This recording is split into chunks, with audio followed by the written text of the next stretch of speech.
నమస్కారం. అంటే ఈ నిన్న మొన్న ఈ గత 3-4 రోజుల నుంచి చర్చ చూస్తూ ఉంటే అందరూ శాకాహారులే కానీ రొయ్యల మూట మాయమైందట. రొయ్యల మూట ముల్లే. అది ఏమైంది మరి? అందరూ బీజేపీ, బీఆర్ఎస్, కాంగ్రెస్ ఒకరి మీద ఒకరు దుమ్మెత్తి పోచుకుంటా ఉన్నారు. మీరు వ్యతిరేకం అంటే మీరు వ్యతిరేకం, మీరు వ్యతిరేకం అంటే మీరు వ్యతిరేకం అని. మొత్తంగా ఈ రాజకీయాల పార్టీలన్నీ కూడా బీసీలని గొంతు నిలువున నరికేసినాయి. ఎందుకంటే మేము మొన్న చూసాం, చాలా బాధ. 78 సంవత్సరాల స్వాతంత్రంలో కనీసం 80 కులాలు ఆ వివిధ గ్రామాలలో వార్డు మెంబర్ కూడా కాలేదు ఇంతవరకు. కనీసం వార్డు మెంబర్, సర్పంచి, ఎంపీపీ, జెడ్పీటీసీ, ఎమ్మెల్యే, రాజ్యసభ, ఈ ముఖ్యమంత్రి, ప్రధానమంత్రి పదవులు పక్క పెట్టాడు. కనీసం వార్డు మెంబర్ కాని కులాలు 134 కులాలు ఉంటే అందులో 80 కులాలు కనీసం వార్డు మెంబర్ కూడా కాలేదు. రాష్ట్ర ప్రభుత్వం కొండందోవి ఎలకను పట్టినట్టుగా, కొండంత రాగం తీసి లొల్లాయి పాడబడినట్టుగా లెక్కలు తీసింది. ఎంత? నిన్న కోర్టుకు సబ్మిట్ చేసిన ప్రకారం 57.7% మా బీసీల కాబట్టి అంతా తీసి కోర్టుకు చెప్తే బయట బహిరంగంగా లెక్కలు చూపించలేదు. ఓకే, దానికి డెడికేషన్ కమిషన్ వేసి స్వాగతించినాం. కామారెడ్డిలో ఎన్నికల మేనిఫెస్టోలో పెట్టిన కామారెడ్డి డిక్లరేషన్ ప్రకారం మీరు లెక్కలు తీసినాము, ఈ బీసీల జనాభాని మొత్తం ముందు పెట్టినామని చెప్పేసి అన్నారు. కానీ 2 సార్లు ముఖ్యమంత్రి గారు జంతర్ మంతర్ దగ్గర ధర్నా చేశారు. ఏం చేసిరండి జంతర్ మంతర్ దగ్గర? ఒకసారి మేము బీసీ సంఘాలు అందరికి వస్తే ఏప్రిల్ 2వ తారీఖు ధర్నా చేసిండు. మళ్ళా నెల రోజుల తర్వాత మళ్ళా ముఖ్యమంత్రి గారు కాంగ్రెస్ పార్టీ ఆధ్వర్యంలో మళ్ళా ధర్నా చేసి రాహుల్ గాంధీ వస్తాను. కనీసం రాహుల్ గాంధీ రాకపోగా ఇక్కడ నుండి ప్రతిపక్ష నాయకులు ఏదైతే అఖిల పక్షాన్ని ఒక బృందాన్ని తీసుకుపోయి ఒక ప్రధానమంత్రి అపాయింట్మెంట్ తీసుకొని కలవలేదు. దానికి మేము కలవలేదు, మాకు అపాయింట్మెంట్ లేదని కుటిసాకులు చెప్తా ఉన్నారు కాంగ్రెస్ పార్టీ. తర్వాత బీసీ సంఘాలు మీ అడుగుతున్నటువంటి అనేక ఏళ్ల నుండి అనేక ఉద్యమాలు చేసి సాధించుకున్నటువంటి ఈ హక్కులకు సంబంధించిన ఒకసారి తీసుకుపోయి అడగమంటే కూడా 9th షెడ్యూల్ జనరల్గా ఏంటంటే ఇద్దామని చెప్తారు. పక్కన ఉన్న తమిళనాడు రాష్ట్రంలో 94లో జయలలిత గారు ఆమె అగ్రకులమైన అక్కడ బీజేపీని ఒప్పించి, కేంద్రంలో బీజేపీని ఒప్పించి 9th షెడ్యూల్ చేర్చి కాంగ్రెస్ ప్రభుత్వం 94లో కాంగ్రెస్ అయితే అక్కడ ఒప్పించి 9th షెడ్యూల్లో పెట్టేంత వరకు కూడా ఆమె ఢిల్లీ నుంచి కథలు రాలేదు అక్కడ. కానీ ఇక్కడ ముఖ్యమంత్రి ఏం చేస్తున్నాడు? ప్రధానమంత్రి చాలా సార్లు కలిసి చట్టాలు కొట్టేస్తున్నారు. కానీ ఒక్కనాడు కూడా ఈ సంఘాలని కానీ ఈ చర్చ పట్ల జరపలేదు. మొన్న 35 రోజుల పాటు పార్లమెంట్ సమావేశాలు జరిగినాయి. రకరకాల విషయాలు, జాతీయ సంబంధించిన అనేక విషయాలు చర్చకు వచ్చినాయి. కానీ 300 మంది మాకు మద్దతు ఉంది, మన ఉపరాష్ట్రపతి ఎన్నికల్లో మద్దతు ఉందని చెప్తున్నటువంటి ఈ ఇండియా కూటమి ఒక్కనాడు కూడా ఎందుకు చర్చలు జరపలేదు? ఒక్క నిమిషమైన చర్చ జరిపిరా? మీ బీసీల గురించి మాట్లాడతాం, రాహుల్ గాంధీ గొప్పలు చెప్పడం కాదు, ఆచరణలో ఎక్కడ కూడా ఔపట్లేదు. మీ శిస్తు ఇక్కడే కనిపిస్తా ఉంది కదా. కోర్టులో మేము 78 మంది ఇంప్లీడ్ అయినాం, ఈవెన్ మా బీసీ పొలిటికల్ ఫ్రంట్ తో సహా. కనీసం కాంగ్రెస్, బీజేపీ, బీఆర్ఎస్ ఇంప్లీడే కాలేదు, ఆడి దిక్కు కూడా చూడలేదు. వాళ్ళు ఏం చెప్తారు? ఇది కాదు కదా, ఈ రాజ్యాంగ హోదా లేదు, దీనికి ఎప్పుడైనా కొట్టుడు పోతుందని చెప్పేసి కలబోలు మాటలు పక్కకుండా చెప్తా ఉన్నారు. కానీ బీజేపీ ఎవరన్నా ఒక ఇంప్లీడ్ అయ్యారా? కాంగ్రెస్ మన బీఆర్ఎస్ అయ్యారా? కాలేదు. కాకపోగా మాకు జరుగుతున్నటువంటి అన్యాయం పట్ల దాంట్లో కృష్ణయ్య గారు మేము బీజేపీలో చూడడం ఎప్పుడు కూడా. ఎందుకంటే బీజేపీ 42 ఏళ్ల సంది బీసీ ఉద్యమంలో పనిచేస్తారు. బీజేపీ ఎంపీగా ఇంప్లీడ్ అయ్యారు ఆయన. దాంట్లో బీసీ సంఘాల నాయకుడుగా ఇంప్లీడ్ అయ్యారు. కానీ బీజేపీ నాయకుడిగా ఇంప్లీడ్ అవ్వలేదు, బీజేపీ ఎంపీగా ఇంప్లీడ్ అవ్వలేదు. ఆయన బీసీ సంఘాల నాయకులుగా ఇంప్లీడ్ అయ్యారు. కాదండి, అంత ముందు టీడీపీలో ఉన్నాడు ఆయన, తర్వాత కాంగ్రెస్ లో ఉన్నాడు, తర్వాత టీడీపీలో ఉన్నాడు, తర్వాత ఇప్పుడు బీజేపీలో కొనసాగుతున్నాడు. పార్టీలకు సంబంధం లేదు, మేము సంఘంగానే ఆయన బీసీగానే చూస్తాం. ఆయన రకరకాల రాజకీయాల అవసరాల రీత్యా ఆయన ఉండొచ్చు, కానీ బీసీగా ఇంప్లీడ్ అయ్యాడు. మొన్న కూడా బీసీగానే బంధకాలు ఇచ్చాడు. మీ బీజేపీ ఉన్న పార్టీ మన నిన్న 14వ తారీఖు బంధకాలు ఇచ్చి బీజేపీ వాళ్ళు ఇచ్చిందా? బీజేపీ రాష్ట్ర అధ్యక్షుడు మాట్లాడలే కదా. అందుకే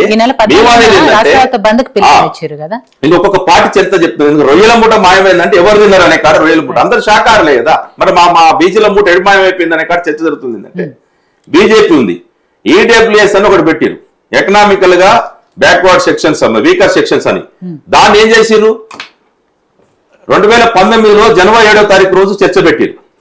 చెప్తున్నా, ఒక బిల్లు పట్ల చిత్తశుద్ధి బీజేపీ కూడా లేదంటానికి 2007 తారీఖు చర్చ పెట్టి 8వ తారీఖు పార్లమెంట్ ఆమోదం చెప్పి 9వ తారీఖు మన రాజ్యసభలో చర్చ పెట్టి 10వ తారీఖు రాజ్యసభలో ఆమోదించి 11వ తారీఖు రాష్ట్రపతికి పంపించేసి 12, 14వ తారీఖు నుంచి ఇంప్లిమెంట్ అయింది ఇక్కడ 2019 14వ తారీఖు నుంచి. అంటే ఈ వారం రోజులలోనే ఈడబ్ల్యూఎస్ ఏ అగ్రకులం ఏ ఎకనామికల్ గా వెనుకబడినటువంటి ఏ కులపులు కూడా జంతర్ మంతర్ దగ్గర ధర్నా చేయలేదు, ఇందిరా పార్క్ దగ్గర ధర్నా చేయలేదు, కనీసం ఒక స్టేట్మెంట్ ఇవ్వలేదు.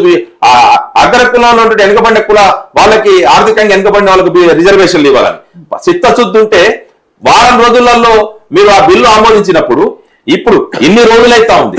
9th షెడ్యూల్ కనిపిస్తా ఉంది ఎక్స్పెరిమెంటల్ గా పార్లమెంట్ లో. మన తమిళనాడు పక్కన ఉన్న రాష్ట్రంలో బీహార్ లో పెండింగ్ లో ఉంది, మహారాష్ట్రలో ఉంది, ఛత్తీస్గఢ్ లో ఉంది, మధ్యప్రదేశ్ లో ఉంది, కర్ణాటకలో ఉంది.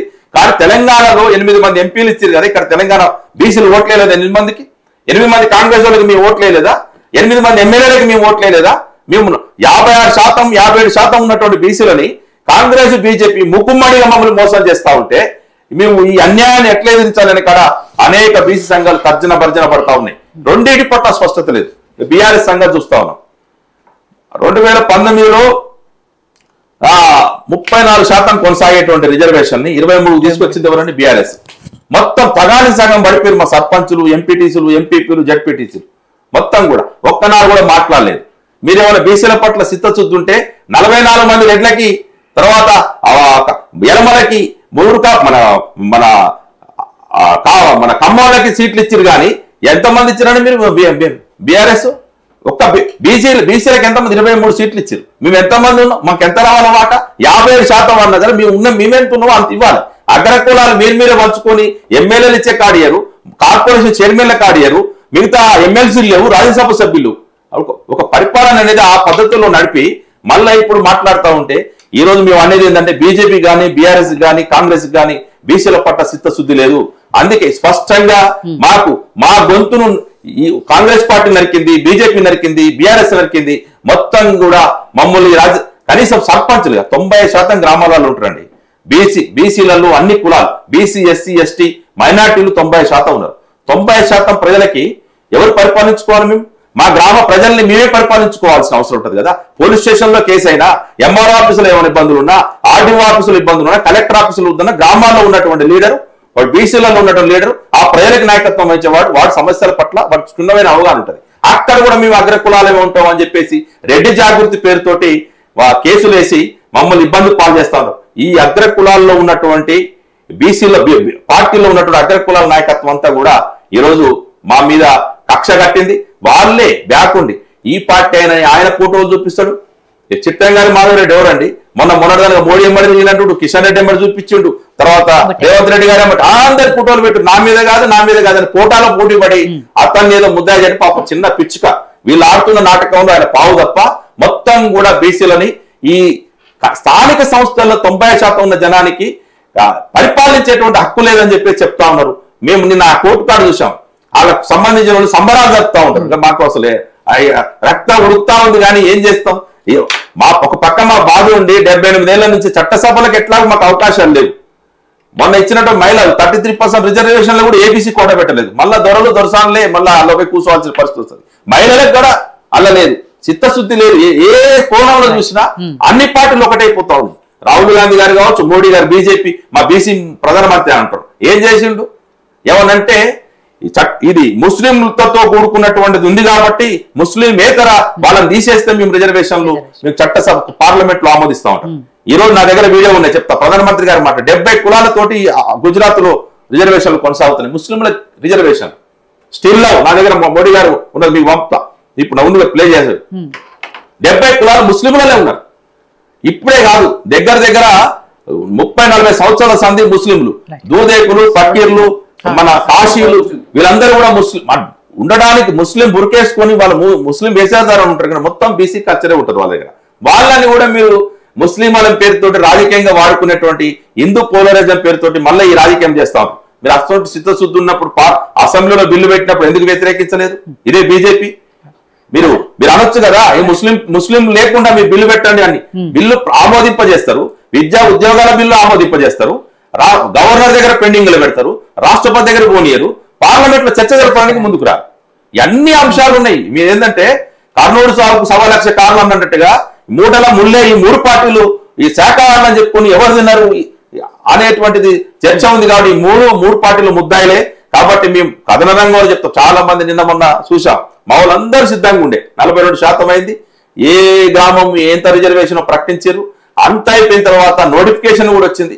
ఎందుకు నోటిఫికేషన్ ఇస్తా ఉన్నాం మేము అంటా ఉన్నాం, మీకు చిత్తశుద్ధి ఉంటే చట్టం గిట్టం పక్కన పెట్టండి. మీ రాజకీయ పార్టీలు మేమున్న 57.7% ఉన్నటువంటి మొత్తం బీసీలకు ఎంత ఉందో అంత స్థానిక సంస్థలలో మాకు ఇవ్వండి సీట్లు. మీ రాజకీయ పార్టీలు చెప్పండి.